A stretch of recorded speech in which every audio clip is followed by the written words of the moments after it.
जगन्नाथ संस्कृति जगन्नाथ परंपरा जगन्नाथ ऐतिह्य ये सब रक्षा हो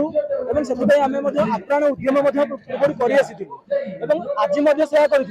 सर्वोपरि आम आशा कर महाप्रभु जगन्नाथ किसी गोटे नूतन भाव करेंगे से आकर्षणीय कार्य से आज करके देखते सर्वसम्मुखें आप देखिले आज आम माननीय परीक्षा महोदय से आज तीन रथ ठाकुर रथरे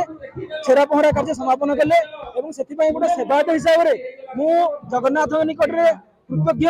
एवं मु आशा करुँची ए परंपरा जो बजाय रहा जगन्नाथ संस्कृति परंपरा बजाय रहा यह आगामी दिन में गोटे बड़ इतिहास ही जे सरकारी अधिकारी प्रशासनिक अधिकारी ए राजकार्य राजधर्म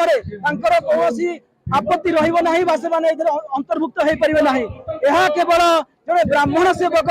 निष्ठापर भाव में जगन्नाथ प्रति समर्पित मन भाव में कार्य समापन करेंगे यह हूँ मोर वक्तव्य। उपजिलापाल महोदय को आम पूर्व दाबीपत्र दे आसलु कही आप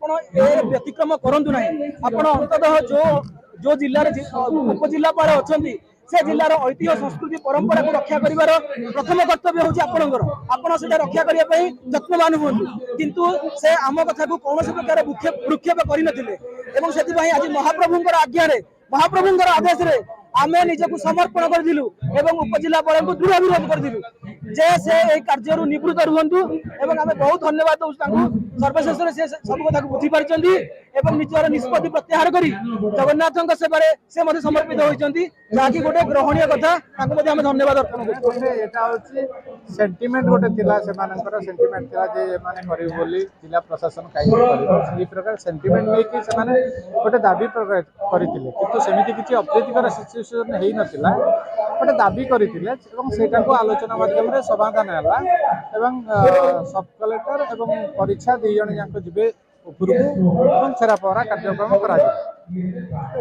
सुचारूपे सब सुचारूपे जगन्नाथ नीतिकांति सरला रथयात्रा स्टार्ट किसी सब कलेक्टर भी जाइए रथ चढ़ी से किसी उल्लंघन सेमती किसी ताली पका कम ताली पका नुह यहाँ कहनी आम कह जेहेतु लोक मान सेंटिमेंट रथ यात्रा बाहर ये सब श्री जगन्नाथ इच्छा अनुसार सब कार्यक्रम है।